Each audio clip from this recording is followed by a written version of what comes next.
Je vous remercie pour l'intérêt que vous portez à l'association.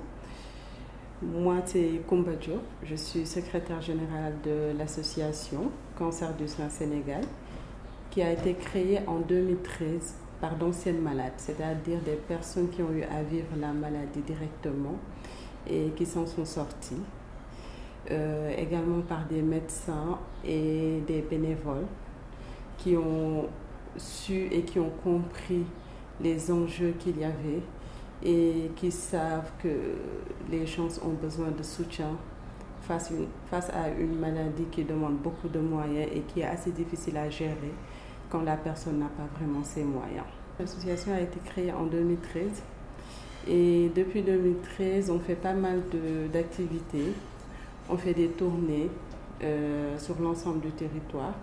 Tout au long de l'année, on est dans la prise en charge, dans la sensibilisation, dans l'accompagnement psychosocial. Voilà. Et le mois d'octobre étant évidemment le mois où on a plus l'occasion de communiquer, où on nous offre beaucoup plus de visibilité, on fait des tournées sur l'ensemble du territoire sénégalais. Déjà, nous avons eu à faire notre lancement avec la marche rose de ce dimanche passé, qui a réuni pas mal de gens. On a également un programme à dérouler cette année-ci à Sédhiou, Kédougou, Sabadola, Saraya et dans d'autres localités. Et ici à Dakar, au centre de santé des HLM, Inch'Allah. Et auparavant, on a eu à faire beaucoup de régions. On a eu à faire Kébémer, Ziguinchor, Saint-Louis, des villes comme Pété, on a eu à faire Mbour. On a fait un peu le tour du Sénégal, on peut dire. On a fait le Fouta, on a fait pas mal de régions, pas mal de villes. Et on a eu à dépister des milliers et des milliers de femmes.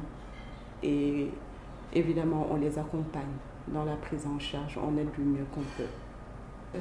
En fait, c'est des zones assez reculées où les gens n'ont pas forcément accès aux soins.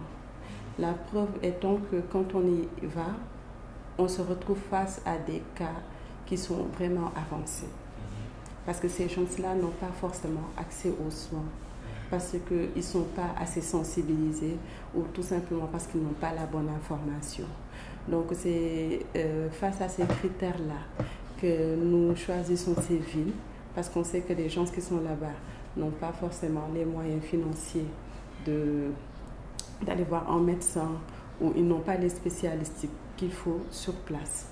C'est sur ces critères qu'on se base et bien évidemment, les cancers féminins font beaucoup de ravages actuellement parce que selon les dernières statistiques, on peut dire qu'on se retrouve chaque année avec environ 16 000 nouveaux cas de cancer féminin.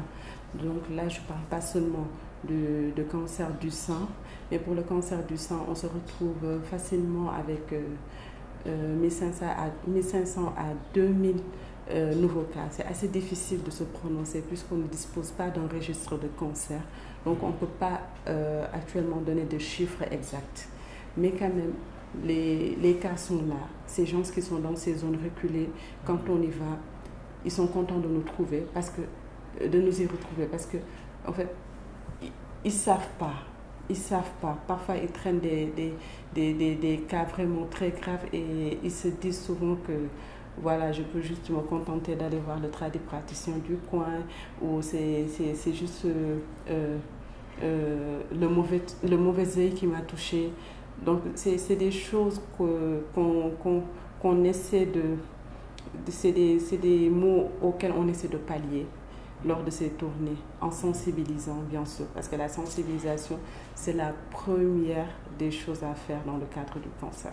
Actuellement, vous savez, dans le cadre du cancer, les problèmes ne finissent pas. Et c'est aujourd'hui pour moi l'occasion de remercier le président de la République pour les efforts qu'il a eu à faire dans ce sens. La gratuité de la chimiothérapie, c'est un grand soulagement pour ces patientes aujourd'hui.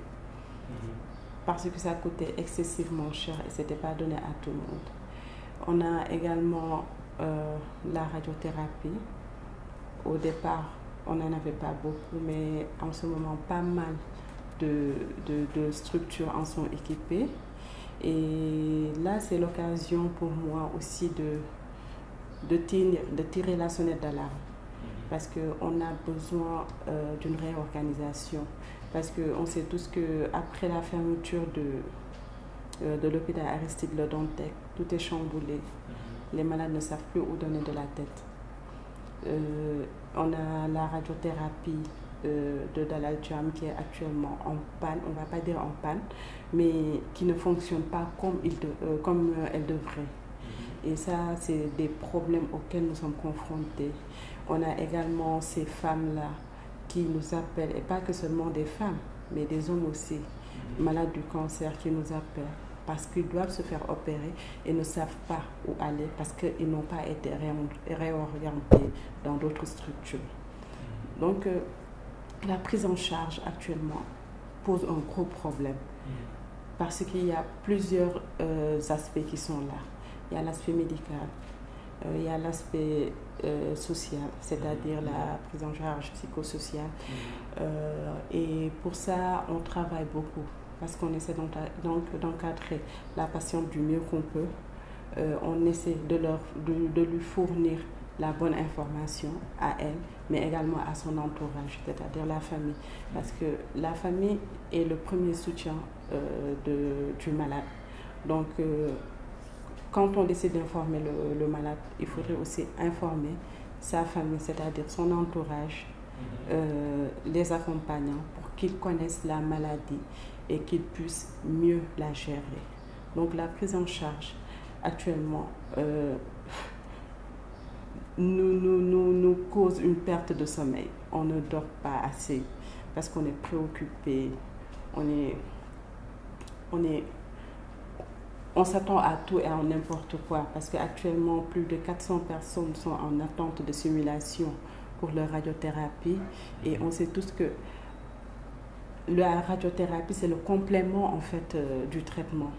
Et quand on s'y met pas, quand on ne le fait pas quand il faut, ça peut devenir fatal pour cette personne-là. Et enfin, je demanderai à toute la population sénégalaise de soutenir l'association Cancer du Sein Sénégal. Parce que soutenir cette association, c'est se soutenir. Parce que tout ce que nous trouvons, je ne peux pas dire tout ce que nous gagnons parce qu'on n'est pas dans le commerce, on est dans la recherche de fonds. Donc tout ce que nous trouvons comme fonds est reversé systématiquement aux malades.